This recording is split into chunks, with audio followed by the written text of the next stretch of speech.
All right, in this video, I'm going to be demonstrating how to create objects within Java. And I'm going to do a really classic example. I'm going to make a dog object, and I'm going to give it some values. And I'll show you how this is going to work. So the first thing I'm going to do is I'm just going to just close that down, create a new project.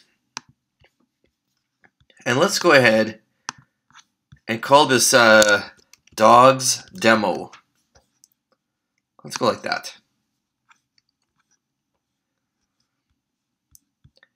And what I'm going to do, let's clear this out here.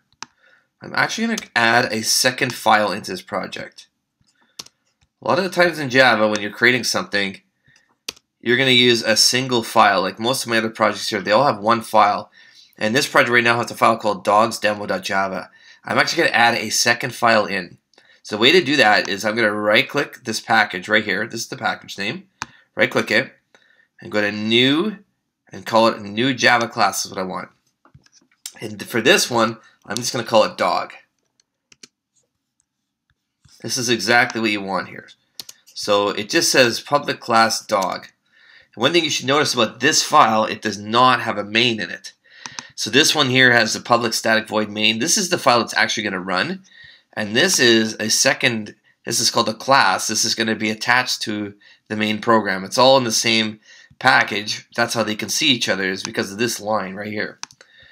So let's go ahead and make the dog. And so I'll build the dog and I'll sort of explain it as I'm going here. So when you're creating something that's an object, what you want to do is think about what does the object look like in the real world. So imagine I was going to make like a database of dogs, for example. Imagine I owned a veterinary hospital or something like that, and I wanted to create a list of dogs. What important facts or properties of dogs would be important to me? I probably would have a name for the dog. I might have a breed as well, and that would be a string. I might have an age. Maybe I'm going to have a weight of the dog. And they always weigh the dogs, right? So the weight might have decimals, so let's go with a double for that. And I might have other things too. I might have whether they're a male or female. I might have their color, all kinds of things. I can add as many properties here as I want. But I'll just stick with these four at this point, just to keep things simple. Now, let's just keep it like that for now, okay? So right now, I've got a name, a breed, an age, and a weight. Let's go into the dogs now, and I'm going to show you how I can use this. So this is like my template for a dog right here. So this is a template or a blueprint for a dog. So let's go ahead inside here, and let's go like this.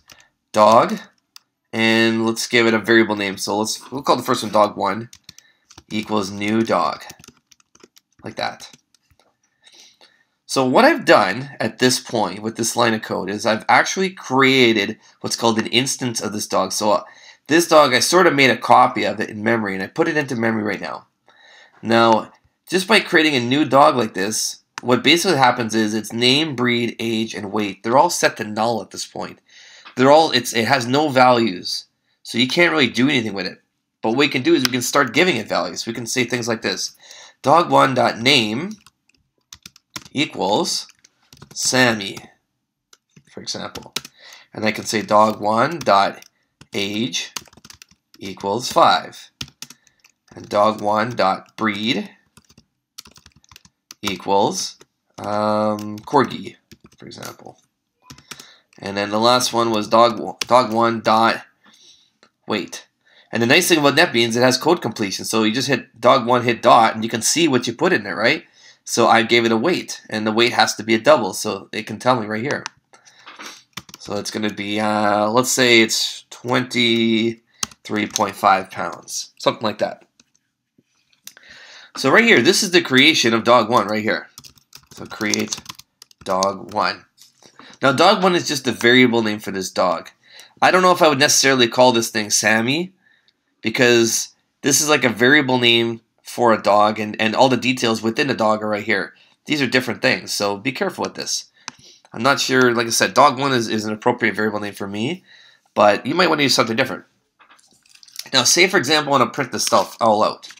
So let's go ahead and print out all its details. So we can go system out println, and let's go name colon, and we're going to attach in dog1 dot name, like that. And then system out, println, and we'll print out the dog's age.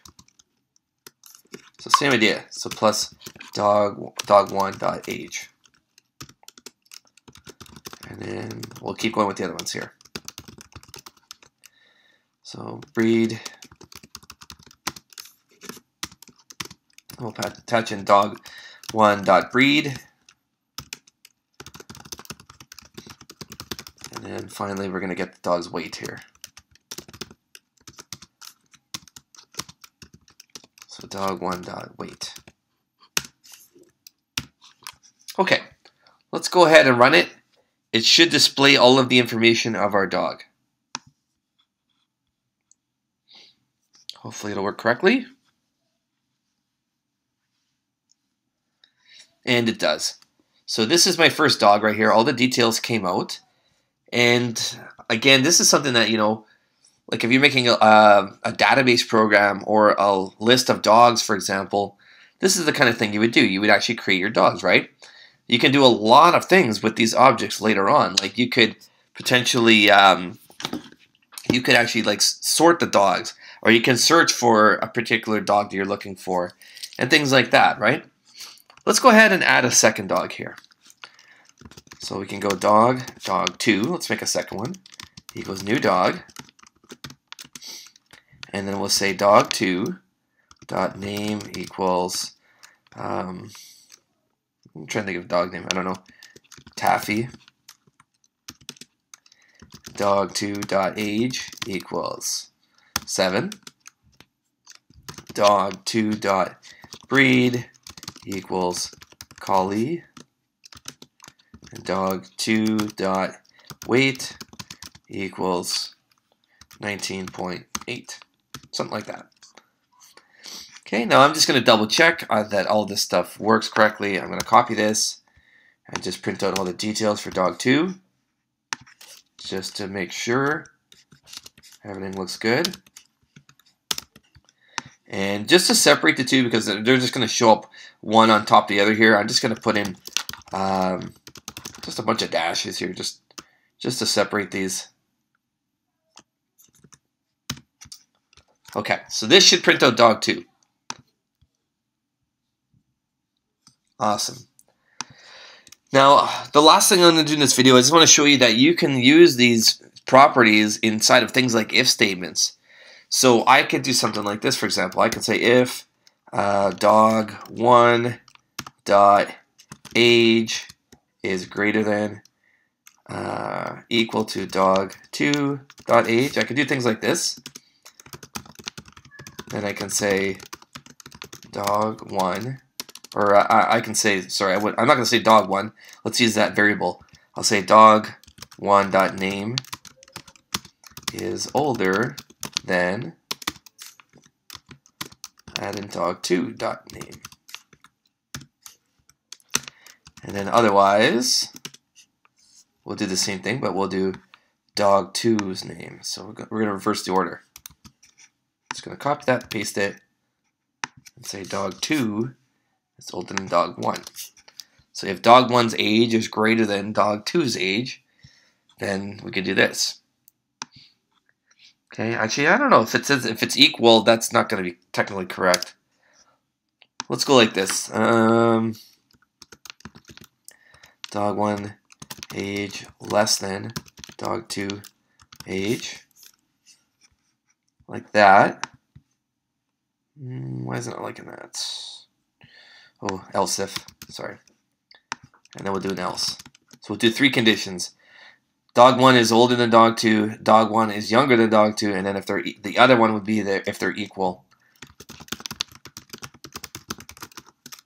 Dog.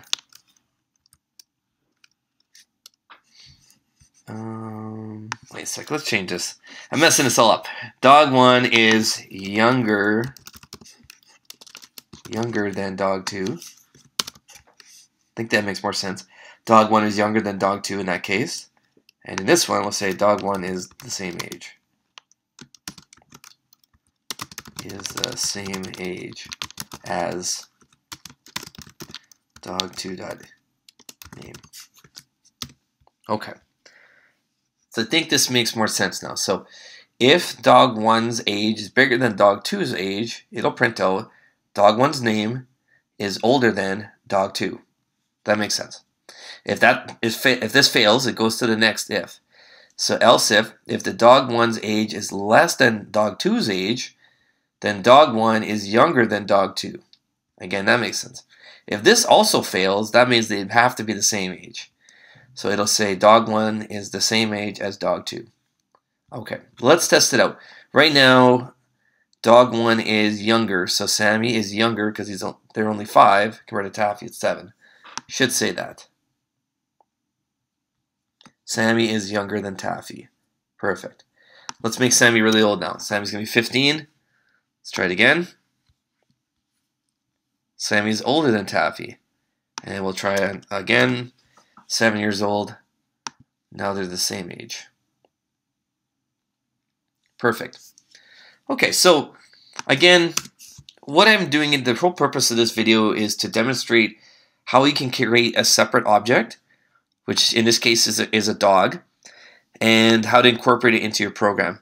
So remember, this file right here, this is called a class. So this is a class called dog, and these are all the properties that I put inside the dog. So right now, I'm only working with properties. I have no methods or anything inside of it. I'll add more detail to this later on probably, but right now it's just keeping it simple. I put 4 properties or 4 variables inside of my dog, and this is its template. Now when you get over here and you run this line of code, what I've done here is I've now created it's called an instance. So this is create an instance of the dog class. So I've created sort of like a copy of it, right? I've instantiated it. So I've made an actual instance of the dog that I can do something with. So once I've created my instance, then I can go and fill in all the data of that dog. Now there are other tricks. You can fill in the data inside this bracket here at some point. Again, we're not doing that in this video, but just to keep it simple right now, I'm just filling it in just like this, and I can manipulate it. I can change its age in code later on if I want. So like if the weight is right here, I can make the weight, plus, I can make that weight go up by 1, for example, like that. You can manipulate all the variables in the program as you see fit. And this is how you set the variables right here, and this is how you print them out, just like this. So that's just a little demonstration of working with objects within Java.